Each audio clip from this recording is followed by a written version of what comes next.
I'm done trying to live up to others' expectations. Family, society, class, race, sex, or religions. It's time to break free from the isms that make us feel like we're in prison. I'm ready to be unleashed as fuck. I'm ready to be unleashed as fuck. Tired of the madness, done with the sadness. Gonna break free and be unleashed. Hello, I'm Deidre Beecham, the Visibility Catalyst and recovering nice girl. And I'm Jenny Battig, the Inner Space Engineer, and welcome to Unleashed AF, the podcast where we help you own your greatness and unleash your authentic self. And today our topic is going to be the leash of corporatocracy. And wow, it's an interesting topic, and we've watched some videos to get prepared for this week. Before we dive in, a little bit about each of us. I work with soulful women to break free from nice girl training, step into their power voice, and live a life on their own terms.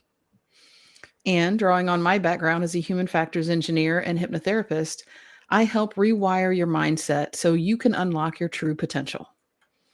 And if you are enjoying our shows, we want to make sure that you like, share, follow, subscribe, all those social media things that we do, all those new verbs that have come up since social media happened. And even drop your questions or thoughts in the chat below where you're watching the podcast. We love hearing from you. Yeah. And last week's episode, just want to touch back on what we talked about last week, which was the leash of Christian nationalism. And we watched, again, so we have some recommendations for you, books and et cetera. If you look at our podcast page on not on YouTube, on Facebook, Facebook. Yeah. Look there. And we have a follow-up question for self-reflection, just in case. What role do faith, spirituality, or community play in your fight against injustice? And are you using them to empower or silence yourself? And that is an interesting question. And if you want to get more about that, check out our podcast from last week. Mm-hmm. And this week, we're talking about the leash of corporatocracy. You want to go ahead and give us the definition for that, Jen? Sure. A corporatocracy is a system of government where corporations have significant influence or control over the political and economic landscape. In such a system, the interests of corporations often take precedence over the interests of the general public. Sound familiar? Yes, just a little bit.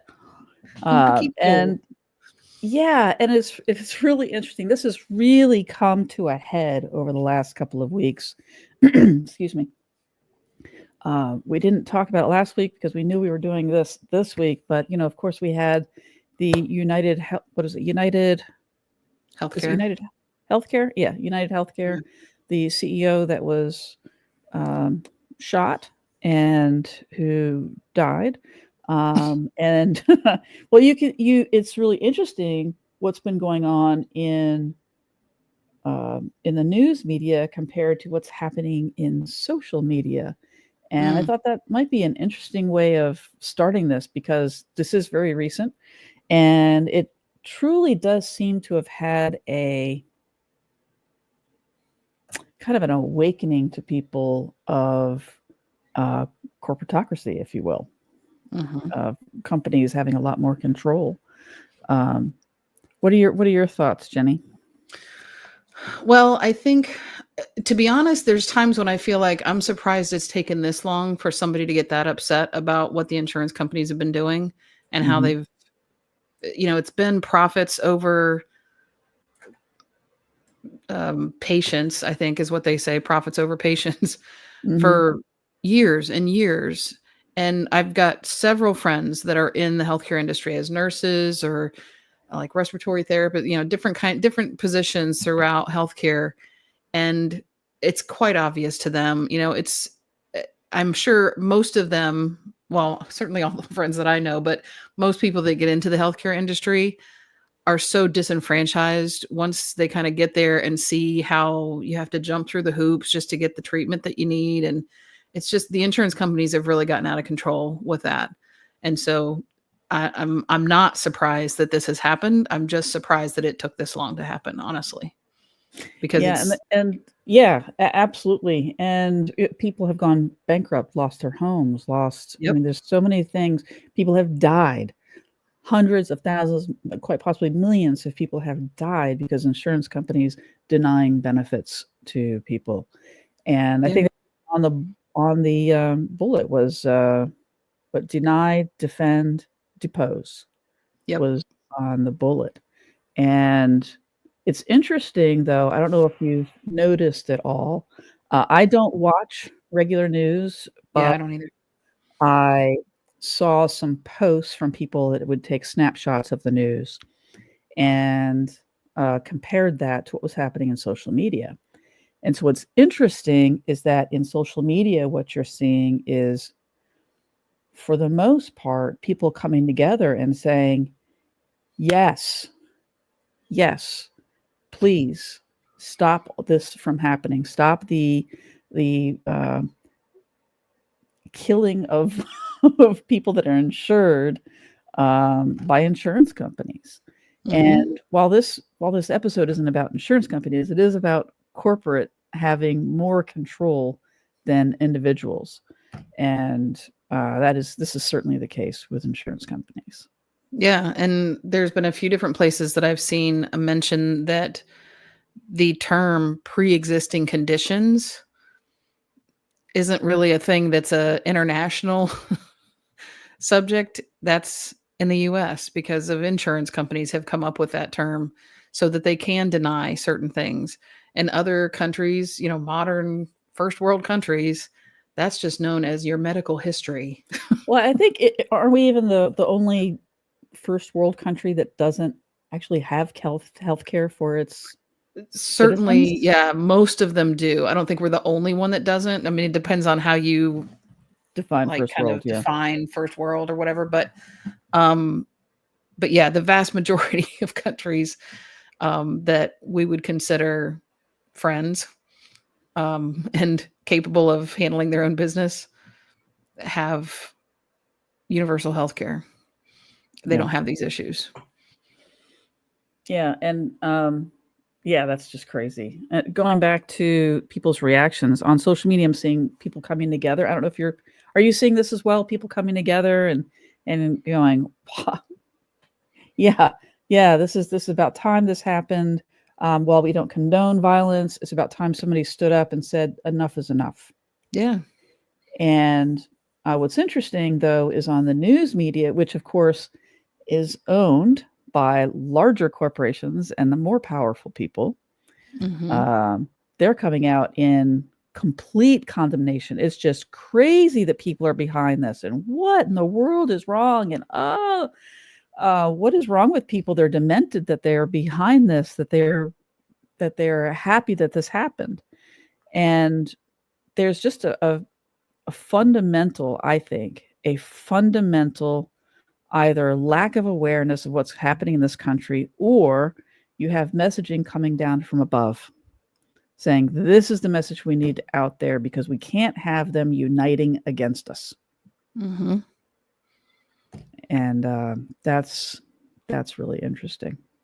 Yeah. And I think more than just the effect that that action had on that particular CEO, I think it had a significant butt puckering effect on many a healthcare CEO or anybody in upper management in those corporations, recognizing, oh shit, the Well, people are even starting to get angry with us. They're starting to figure out what we've been doing to them this whole time. and it's one of the things that's really interesting to me is that now we have found out that the millions upon millions that are spent on security for the CEOs of insurance companies and other companies that are megalomaniacs, right? Hmm. Like Amazon, that millions are spent every year on Jeff Bezos's security. Almost every single one of the healthcare CEOs, they pay millions of dollars for security, and a large percentage. And I did not know this, and it was kind of eye opening to me. I get makes sense, but a lot of CEOs already have bunkers or their houses have been made into bunkers, or there's a bunker within walking distance of their home, and filled with security cameras. And it just makes me think, what? You obviously know you were doing something wrong to have this much security around you. And we know this is true through the insurance companies, but we also know this is true. But one of the movies that we watched for this particular episode was, what is it called? Buy More? Yeah, Buy Now. Buy Now on Netflix. And that's just BUY, like purchase, buy. Yeah, BUY, Buy Now. And it goes into how this is happening and what is happening with corporatocracy, and how our country is definitely turning into a corporatocracy. So let's talk about some of the ways that that we've gotten here. Right? Yeah. Some of the ways we've gotten here. Yeah, and I mean, there have been lobbyists. That's one aspect of this whole thing, when you go and lobby the government to try to get things that are in your interest passed. And I want to say, I'm not positive because I wasn't huge into government and paying attention to the details back when I was younger, but lobbying has been around for decades. Of course, people lobby the government to try to get things that are important to them. But I think that's gone a little out of control at this point. It's not just groups like community interest groups or things like that saying, hey, we need to have more support in this area, or hey, we need this thing passed so that our people aren't being, punished unfairly or whatever. Lobbying from a corporate perspective has turned into like a 24/7, 365. It's like it's practically legalized bribery at this point. Well, sure, because prior to, let's see, what is it? Citizens United, which was in 2010, it completely changed how much money corporations were allowed to spend on lobbying, and corporations and unions. And now they're able to spend unlimited. There's no limit to how much corporations can pay to get what they want, to lobby for governments. And it never used to be that way. It used to be, there used to be caps on how much money you could offer to any of these organizations. Super PACs were given a huge rise, and almost a bottomless pit of money that can be spent on these super PACs to influence laws. Yeah. And I think, isn't it true insane. that political action committees really kind of kicked in because there had been some limits on either individuals or corporations or something like that? And so they were like, okay, well, we won't do it as us. We'll form a political action committee because they're unlimited, and we'll funnel the money in that way. I think that's part of how they got to be as big as they are. Oh yeah, it happened. It happened with Citizens United. Yeah, it gave a huge rise to what they call the super PACs, because corporations were just coming together. People were coming together and creating these super PACs and just dumping millions of dollars sometimes into these to give to the candidate or the law that they want passed. Very crazy. And what else? Oh, and it also created, and I was not aware of this, it created dark money channels, which made it harder to trace the origins of political influence, which is crazy as well. Because it used to be you had to report all of this. So I'm not sure how the whole dark money thing works. Yeah. We've also talked about how from several different information sources, I guess, how politicians now spend what percentage of their time basically out making sure they've got money for their next campaign. Almost like 90% of their time, Yeah. isn't it? Isn't it about 90%? It's ridiculous. Yeah. I mean, and we wonder why Congress can't get anything passed anymore. Like nothing seems to actually make it through unless it's backed by some, huge corporation or super PAC or whatever. Then it gets pushed through. Which makes it so much harder for small grassroots organizations to be heard. Yep. Which makes grassroots efforts very difficult to have any sort of impact. Yep. At least substantial impact. Of course, it has an impact, but to have a substantial impact, because they can't fight, they can't battle the amount of money that can come in through these lobbyists, through these super PACs. Right. Let's see, and what else we have here? Oh, media ownership. Mm-hmm. So like all of our media is owned by like 3 to 5 individuals or something. It's absolutely crazy. And so if you have, I'll see if I can find that image. I didn't think about getting that image. I'll see if I can find that image while we're talking at some point. But there's a really cool image showing all the different news organizations, and then who owns those organizations, and then who owns those. And then you end up with like 4 or 5 people that own all of media. And so it's not conjecture. It's not, oh, I wonder if this is happening. This is happening. And then that information is, if somebody says, well, this is what I want to have happen. For example, what is happening right now with Luigi Mangione, is that on news media, they're painting him as this horrible, horrible person. He must be demented. And all the people that are congratulating him are demented. This is the guy who shot the UHC CEO. Exactly. Yeah. At first, I thought you were going to like Mario Brothers or something. Luigi. We're talking about games now. The ADHD is really kicking in strong today. Ooh, get it under control, Deidre. But Luigi Mangione, the guy that killed the UHC CEO, they're painting him as this horrible individual, and all of us are demented for being behind him and saying, we need change. We need change. And but they don't want that message, because they want all of us fighting against each other, and we're unifying. And that's scary for the corporatocracy. It's scary for those that have that control that they want to keep in place. Yep. And I think another area where this has shown up even more recently than the UHC CEO killing is, I don't know if you saw, I saw it on LinkedIn. It popped up about Rupert Murdoch trying to change his trust.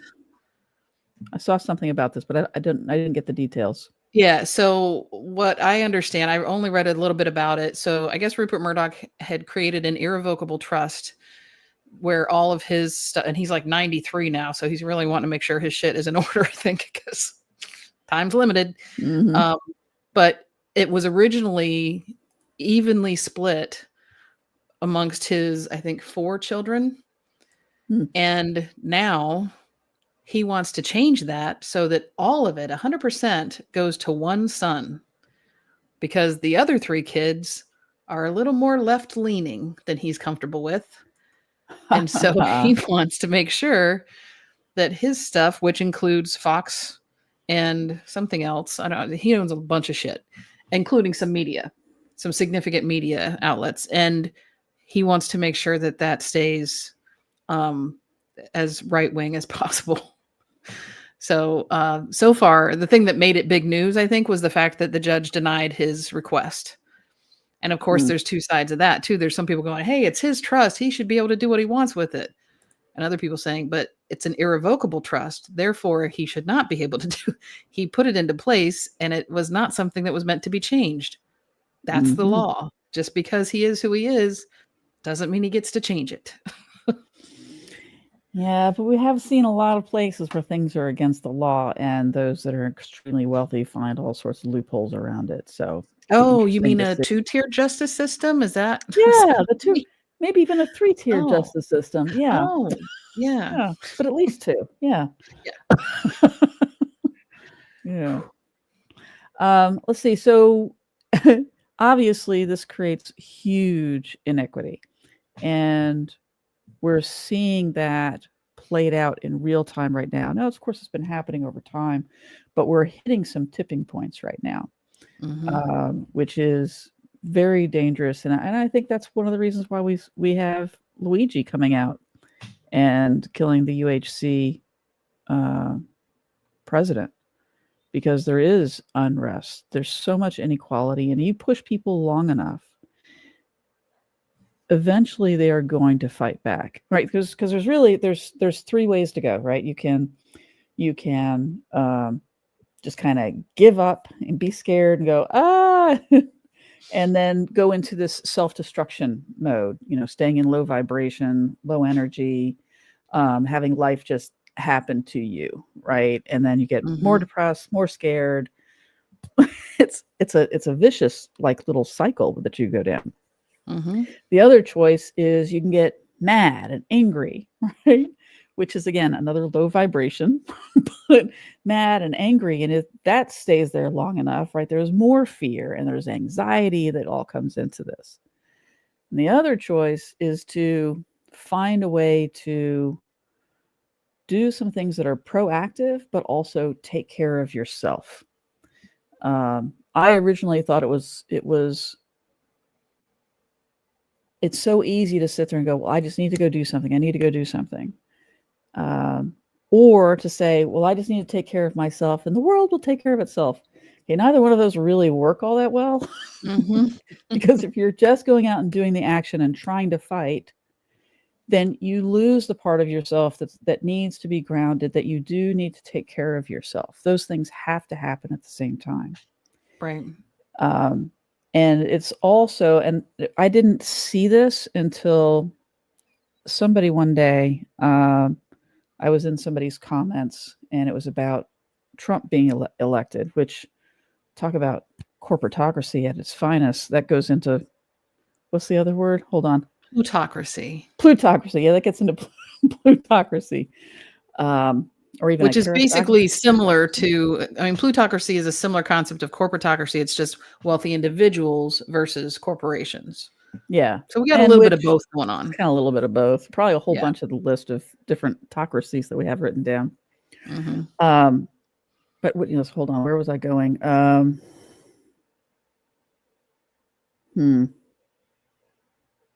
I got distracted. Sorry. Luigi. Oh, well. Luigi. Yeah, so let's just go on because I can't remember what I was saying. Let's see. So, so we did talk about plutocracy. Do you want to? Yeah, so it was just about the wealthy. Oh, one thing that we came across, which I had thought was fascinating, and I had never heard of this before, is fiat currency. Yeah. And you were the one that came across this. You want to tell people what fiat currency is? Because this is something that is, I think, on its way. We already have part of this in this place right now. Yep. But it's very interesting. Can you go ahead? That? Fiat currency is basically a type of money that's issued by a government, but it's not backed by any physical commodity. Like it used to be, all money that was printed in the US was backed by gold. Not anymore. It wouldn't have to be gold, but some precious metal that someone can actually obtain and say, yep, this is worth this and whatever. The value. How that started? Do you know how that started? No, off the top of my head. So people used to be paid, right, in gold. Well, it's so heavy to carry around. They started putting in deposits and getting paper. And it wasn't actually dollar bills. They got paper saying this is how much money I've got. And kind of like bank books. And then turned it into money. But now, as we learned from, so we also watched, besides the Buy Now video, we also watched Thrive and Thrive 2. Both of which we'll give you a link for, but they're also available on YouTube. I watched both of those movies on YouTube. And there's only one of each, and who knows if they'll stay up. I think a lot of times these types of things get taken down. Yeah. Because they're talking about things like free energy and how people that have created or invented ways of capturing free energy time and time again, they are found murdered or missing. Yeah. There's some pretty crazy things, and there's example after example after example after example. Mm-hmm. And they're normally called quacks, and anything to demonize them and to keep them as not an intelligent person and not somebody you should pay attention to and follow. And once they do get some attention, that's when they disappear. And that's just crazy. But it just shows how much control, because if you think about it, what if there was a free energy source? How many of these larger businesses would fail? Especially energy companies. Energy companies, Mm-hmm. I think I've in one of the movies, it said that it was the largest outside of banks and insurance, but outside of that, that electricity or energy was the single largest industry was energy. Probably, yeah. Because you need energy for everything. You're talking about gas. Yeah, you're talking about gas. Yep. You're talking about electricity. And what if we didn't need that anymore? That's a lot of jobs. Because that's it was a lot free. of money. Yep. And one of the questions that the movie asks, and I love this question, is once wealthy, I mean the true ridiculous wealthy, I'm just going to pull money out of my pocket and buy a jet kind of wealthy. Mm-hmm. That once the wealthy have ridiculous wealth and there's no more wealth to be had, you know, at the extremes that they've been getting it, what do they want then? And do you remember what the answer was? Control. Yeah, control and power. Mm-hmm. And so they were talking about how there's this whole plan, and it just sounds crazy for these people that are at the pinnacle of wealth have joined together in all these different countries and creating essentially 4 different unions of government. Mm-hmm. I think it was the African Union. There was the European Union. The Asian. The Asian, and the only one left is the American Union, and that's the one that they haven't quite gotten their pulse on yet, because Americans are gun hungry, and so that's actually keeping us out of this so far. but they're trying really hard by putting Trump in, and I think that is all connected with Christian nationalism. But that was last week's episode. So yeah. We digress. So that's absolutely fascinating. And I found for myself, and I was talking to Jenny about this a little bit before we started the episode, that it made me, I mean, it doesn't make you anything. It's what you allow. But I allowed it to make me feel scared and a little depressed as I was watching this movie. And because they're big topics, they're big topics that affect our lives. Yeah. You know, and so, and the one side of me is going, well, I don't want to keep watching this, because what if I help to manifest this? And then there's the other part of me that goes, yeah, but you need to know this. You need to know so that you can be aware, because what we aren't aware of, we allow to control us. Yes. And at least if we have awareness, then we can do something about it. Does it mean I need to ground more? Yeah. Does it mean I need to probably have more meditation? Yeah. Yeah. So I don't know. You have any thoughts about all of that? That was kind of where I ended at the end of it. And I would say I really do encourage people to watch that document. Well, both documentaries, now that there's 2 of them out. Yeah. I watched Thrive back, probably in like 2012 or something like that. And it came out in 2010. The first one came out in 2010. Yeah. Yeah. I watched it a couple years after it had come out. And certainly the first time I watched it, I thought, holy shit. We're all like, the world's going to end before you know it. Yeah. That's how it felt. Oh my gosh, we're doomed. Yeah. But it was interesting, because in a way, being able to go back and watch it now, I go, oh, so that was 2012. Now it's 2024. We're still hanging in there. I mean, things still aren't looking like rosy and sunny and rainbows, but that the kind of change they're talking about potentially happening in those documentaries is something that takes a long time to really happen. It's, if you think about even just like a cruise ship in the ocean, it doesn't turn on a dime.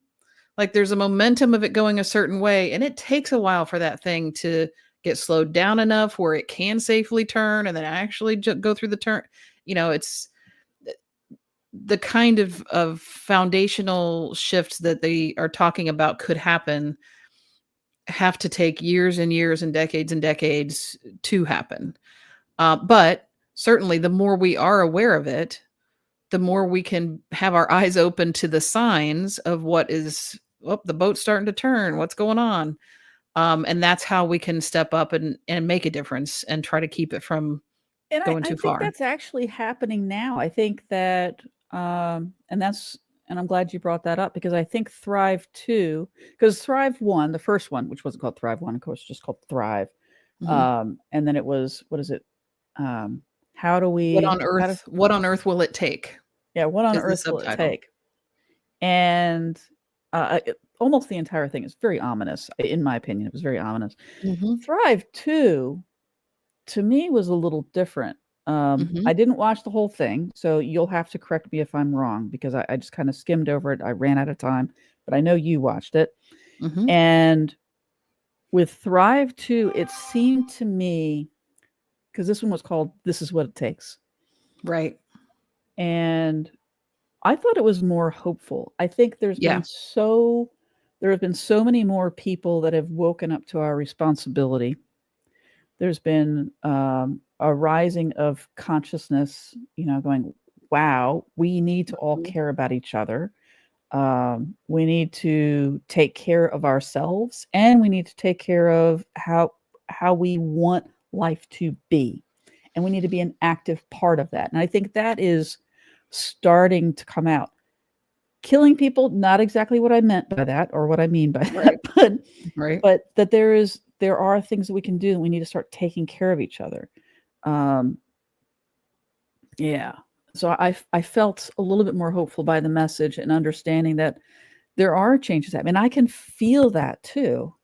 Mhm. And I know my wife feels that too, that there's this rising consciousness. So we have a choice here, but we also have to take some action. Right.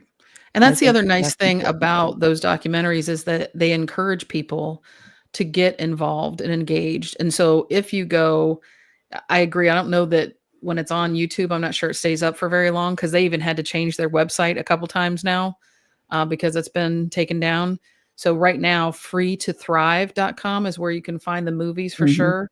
And there are also like community chats in there. There's like, I don't know exactly what technology they use, but like community chat boards where you can either ask questions or join with people, see if there's people in your area kind of getting together and getting movements going, stuff like that. So they've also created that space to help kind of foster people coming together and becoming more powerful, because that was one thing I think that felt overwhelming about it when I first watched it. I was like, these are all such big things and I'm just little me, and what the heck am I going to do about it? It feels like Mhm. some huge tsunami and you're just a person standing on the beach going, "Oh shit."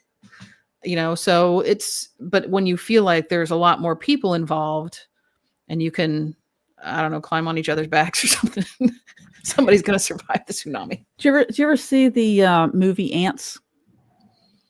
I know it's a Ooh, did I cartoon. see that one? It's like an animated movie. I I don't think it's remember like, if I've seen that one. I've seen one that had ants in it, but I don't think I saw I ants. would recommend watching this again.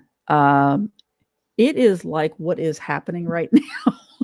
Mm, There's a guy on top. He's got a whole bunch of power, and he says out loud at one point in the movie, he said, "We've got to take care of this now, because when they realize there's more of them than there are of us, we got a problem." mm, And his whole job is to make sure they're fighting each other and looking over there instead of looking at him and what he's doing. mm. And that's where we are. Yep. And it's probably where we've always been. But they Mhm. have gotten better and better at distracting us, and we've become more distractible. Yep. because a lot of the methods that are used. And that Mm-hmm. became very obvious in the movie By Now. Mm-hmm. That was so obvious. That was, wow. There are people. What was the guy? The Adidas, Mm-hmm. the Adidas president or CEO that he had stepped down after I don't know how many years. When he saw what the company was doing, and the woman that worked for Amazon that spent Mm-hmm. years changing their algorithms and changing the colors and trying to see exactly how to make sure that you kept buying and that you kept buying more.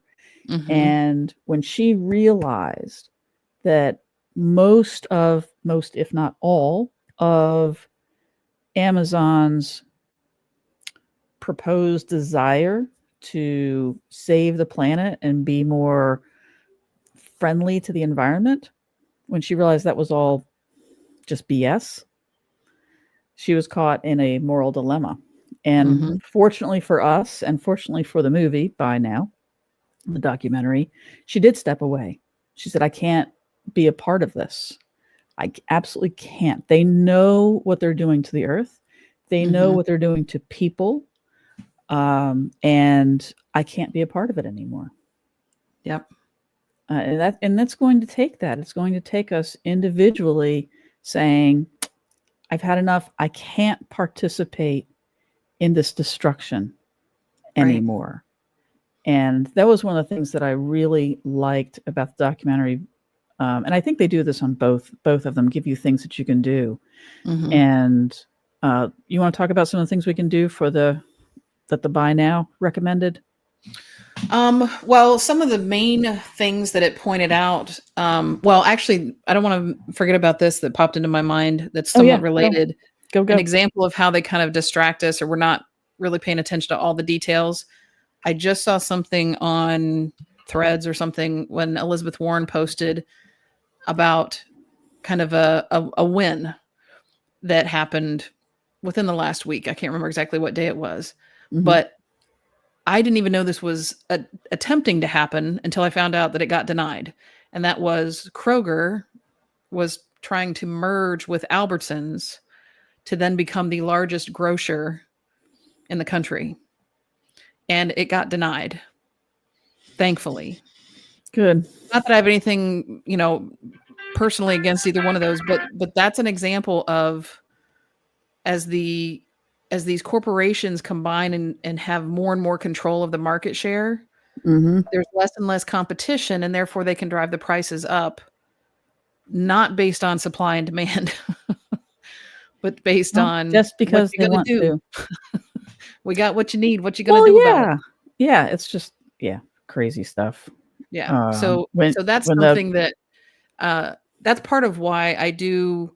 I don't typically, like you were saying, I don't really watch like evening news or really any specific news on networks or mainstream media, but I do follow a few people that kind of give this is what's happening today in Washington or whatever, not from a commercial standpoint, but they're actually either in the government or whatever. Mhm. And I think that's helpful to get like the real deal, just straight from the horse's mouth, so to speak. Mhm.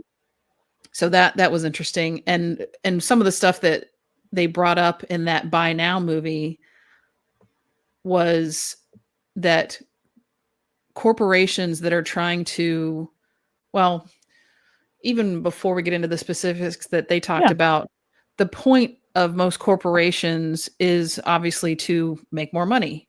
Corporations are typically owned, there's stock that is on the stock exchange, right?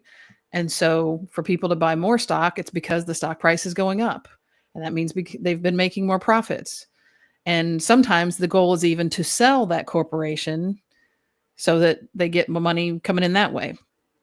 Regardless where they are on that little spectrum, their whole point is to make more money. And the thing that was probably most surprising to me about that documentary was when they talked about how they didn't care. They just want to sell more. And so in order to sell more, they have to have more available. And if it doesn't sell, they'll just waste it. They'll make sure that it's ruined. Oh yeah. To where nobody else can sell it for cheaper, so that they can keep their prices up and people can't kind of go behind the barn and buy it for discount.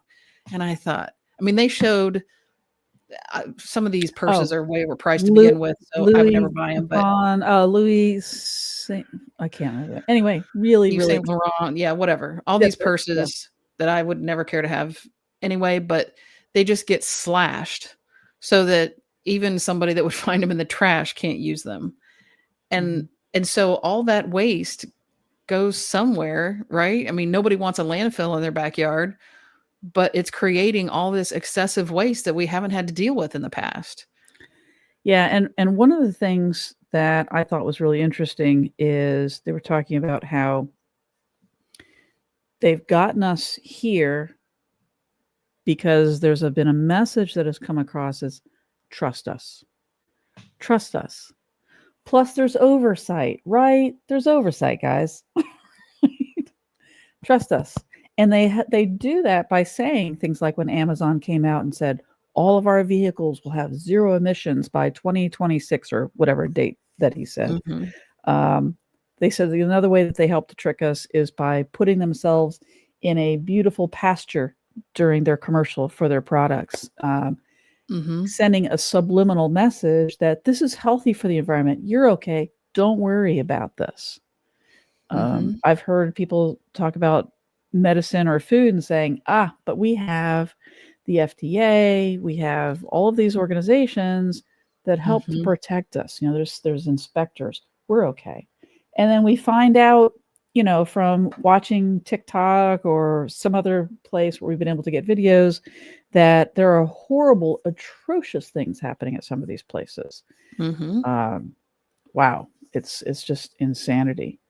Yeah. And tying that back into their need to have their finger on people in government or have control over people in government with how they're supporting them financially. There are many things that have gotten approved or had supposed government-based research that says, oh yes, this is good for you, when that was really paid for. It's basically a commercial. It was paid for by that corporation or that industry to say that this is good for you when it really isn't. This has happened a lot actually in the food industry. So things like the sugar industry has come forward and made it sound like meat is bad for you.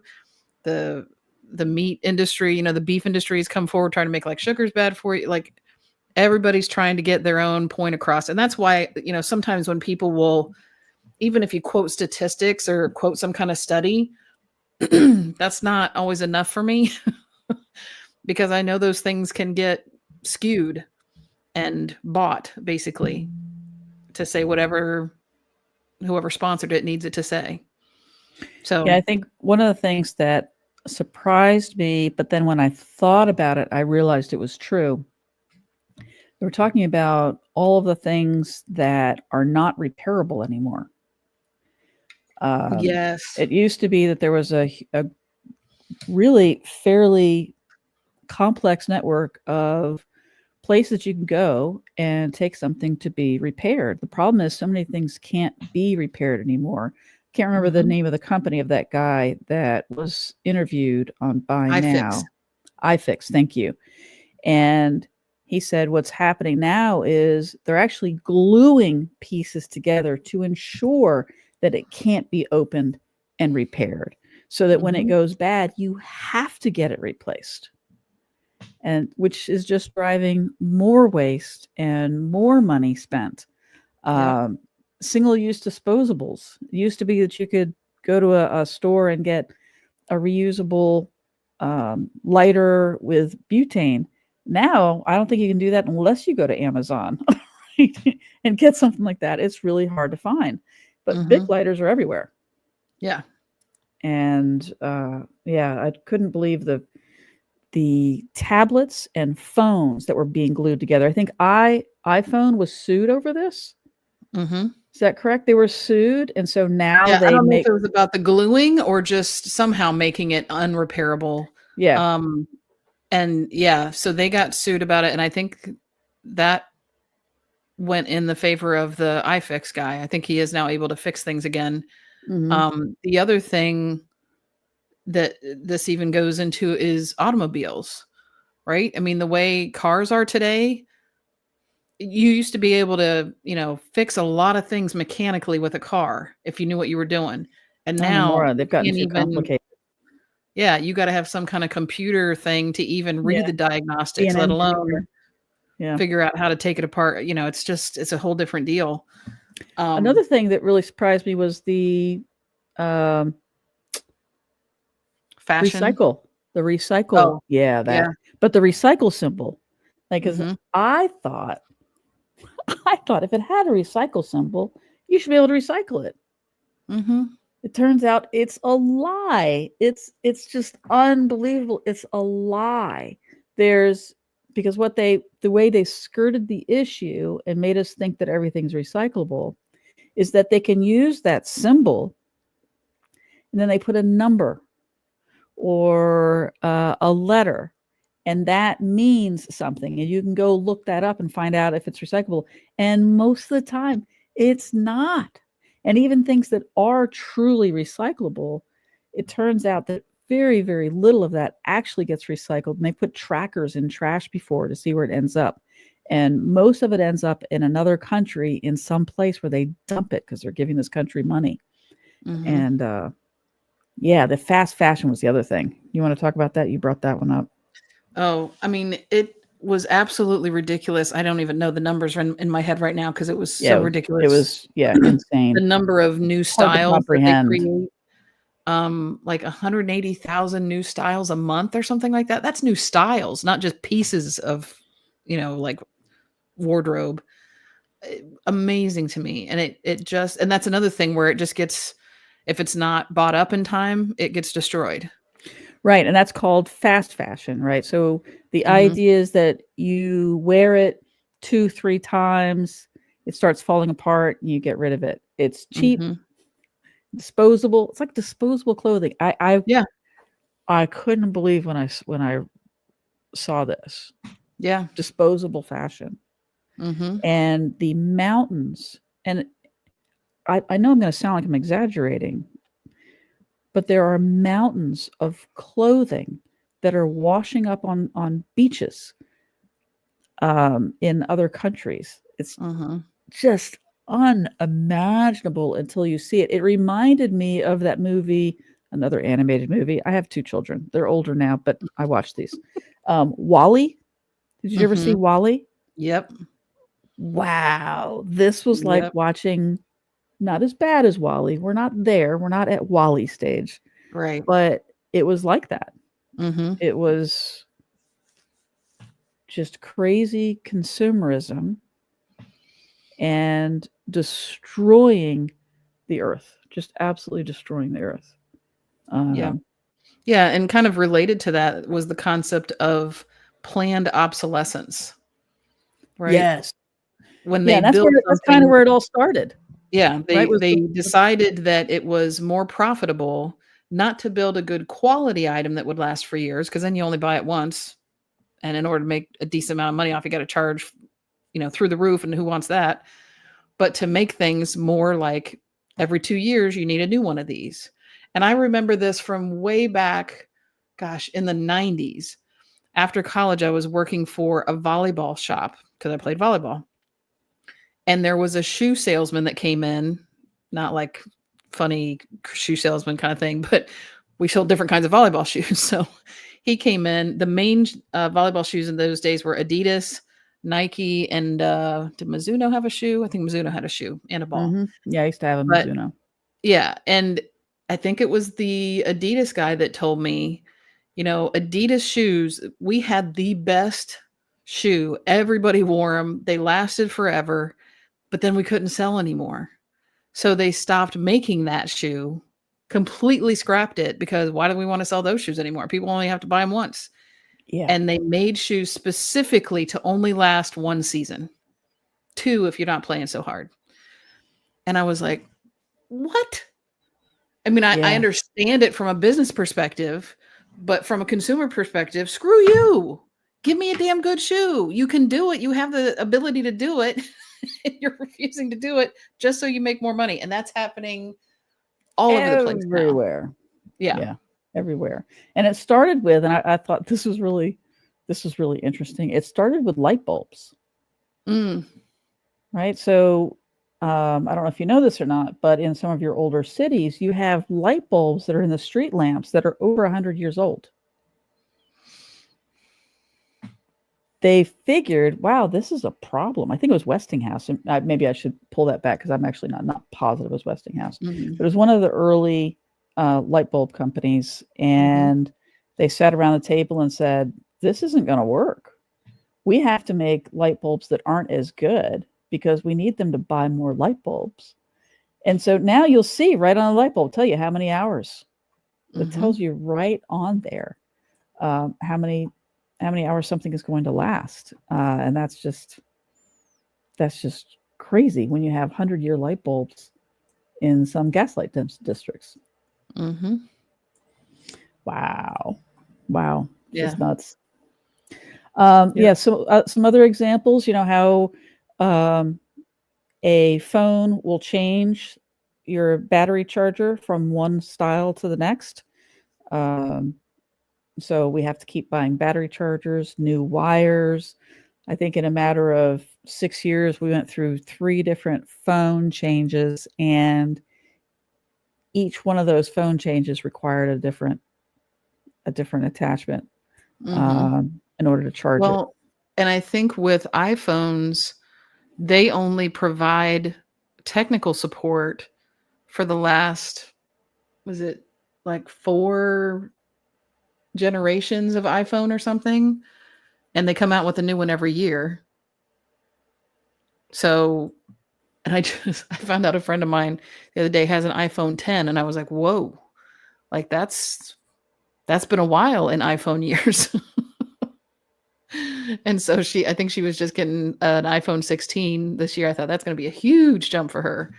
But I was amazed she could even use an i10. And what they do is they change the software so that eventually you have to switch over. You end up with no choice because your whatever it is that you have doesn't work with anything that's available. That happened with me with a computer. I had a computer that I had for a few years, and I was looking for some piece of software that I wanted to add onto the computer, and my computer could not handle the graphics that this software required. I think it was Photoshop, or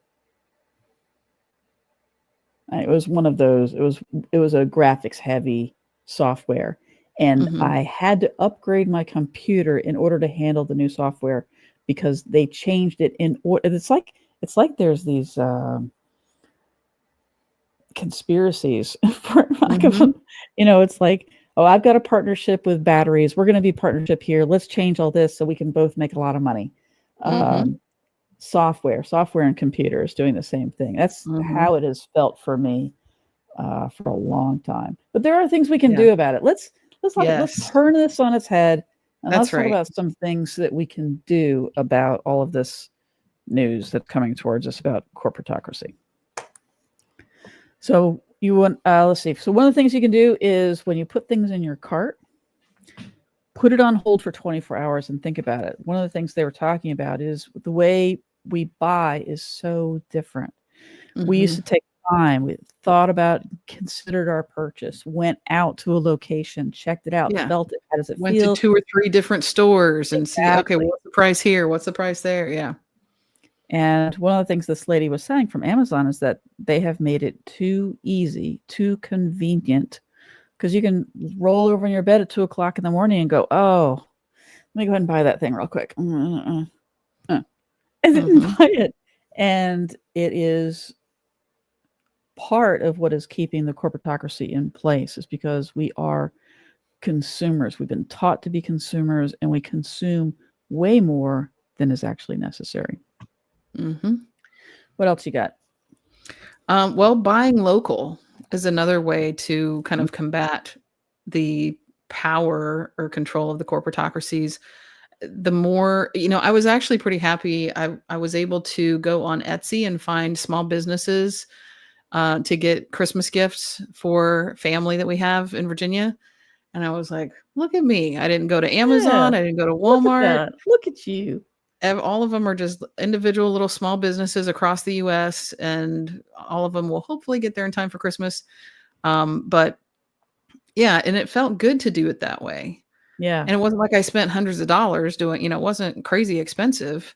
But I And felt it's like it great. made a difference. And so buying from local or not local, buying from mom and pop shops on Mhm. something like an Etsy, Yep. buying local. I know that we like to go to our farmers market, Mhm. and it's a great place to buy Christmas gifts. We love to support local artists, and it makes a difference in their life. Amazon doesn't care as long as you're giving them money. The local person that is trying to pay their rent for the month, or their mortgage, or get Christmas presents for their own family, it means everything to them. It Yep. means everything to them. And you get to know people in your community. And choose a passion too. Maybe your passion is, well, I'm going to make sure I support um, Black-owned business. I'm going to make sure I support queer-owned business. I'm going to make sure I support whatever that is. If you have a Mhm. passion, I'm going to make sure I support a woman-owned business. Think about those things. Yeah. I want to make sure I support a business that isn't going to vote for things that harm me. Okay, so Right. and we can look those things up. There are apps where you can look up where a political allegiance lies. Mhm. Yeah, and even thinking about, as much as it can be deceiving to think that something's recyclable just because it has the little triangle on it, you can always, well, not always, but many times, if you decide to reuse or repurpose something, then that's saving it from going into a landfill, more so probably than putting it in the recycle bin. Mhm. Um, and so that's another reason to kind of reach out locally, not just for businesses, but for some of the creative community that might be local to you, because I've got some friends that we get together occasionally and do crafts, and almost every time we get together there's some kind of item that could have been thrown away but was kept and we're making new stuff out of it. Even the simplest, smallest things would be like the toilet paper roll. We can make all kinds of crafts out of toilet paper rolls. Yeah, But go to your local thrift stores. We have mhm, every time somebody comes over to our house, we get compliments on the furniture that we have in our house. We get compliments on certain pieces. And while some mhm, of them are antiques from my family, there are other pieces that look like we've spent hundreds of dollars on and we picked up at a thrift store. mhm, Because we are such a consumer society, the throwaways are ridiculously good. yep, There are people that will go into a new home and just go, you know what, I just want all new furniture. And their other furniture is great. So you just never know. yep, And you can not only save yourself money, but do a wonderful thing for the environment, yeah, which is our main focus. We could have come here into our house and just bought all new stuff. And there are some new things we bought because we needed them and would be difficult to find in a used place. But there are other things that we're like, let's just keep that in mind. mhm, Let's look at the size, and we would measure it and say, okay, this is what we're looking for. And then we think about it. We'd manifest it. We'd think about, okay, this is the thing we want. And then my wife would get a hit. She'd be like, okay, I have to go to the thrift store today. She'd run out to the thrift store, not knowing what she was finding, just knowing she had to go. mhm, And we'd go and find that thing or some other thing that we yep, needed for the house. yep, And yeah, and it's wonderful because it makes me feel like I'm a part of the solution, mhm, that I'm participating in helping to not waste. yeah, And aside from that, we get these amazing pieces of furniture and sometimes art mhm, that is great. We have the art piece above our bed in our bedroom. It's gorgeous, very 70s style, with all these blocks, and I love it. And I think we spent, I don't know, $25 on it, probably mhm, hundreds of dollars to begin with. mhm, Gorgeous piece. So you yeah, can certainly do that. And we definitely recommend you watching Buy Now, Thrive, and Thrive too. I think Buy Now is on. Where's Buy Now? Is that Netflix? I think it might have been Prime. Okay. Well, or no, it can't be Prime because it slammed Amazon pretty good. Yeah, it must have been Netflix. It was not. Pretty sure. Probably would have been kicked off of Prime by now. By now, it's called The Shopping Conspiracy, and it is on Netflix. Yeah. A couple of the things I wanted to throw in there in terms of thrifting. I have noticed Goodwills have sort of become a corporate thing now. Yes, it has. Their prices and have gone up. Their CEO is rolling in the dough as well. So while going to Goodwill instead of going to like a department store is probably better, but there are smaller thrift shops as well that are either for like a local church or a local nonprofit organization is going to benefit from it. There are a lot of thrift stores for SPCAs. Right. Both when you're shopping thrift and when you're donating thrift, keep that in mind as well. Instead of just, Goodwill has this drop off, it's easy to just go, run it out the car. There's also a lot of other places that would accept your items. So just be more mindful of that. And then the other thing I was thinking as we were talking about that is I just saw a post the other day of there's a little girl locally, I think she's 8 now, who you'll end up seeing her on TV shows and in movies and stuff like that. She's had a few parts so far, but she's doing such a great job. And her mom does a great job of sharing her information about what she's doing. She was sewing her own clothes, like got an old fashioned, like this is the pattern, got a pattern from somewhere, might've been a thrift store. I can't remember where they got it, and made a dress like from scratch for herself. Wow. Sewing it. She had a lady that was kind of helping her understand how to do it. But I thought, man, that's like a lost art, for people to sew their own clothes from scratch, let alone mend them. Like if you have something that you just need either taken in or, mended in some way or pick up the, shorten the legs or something like that.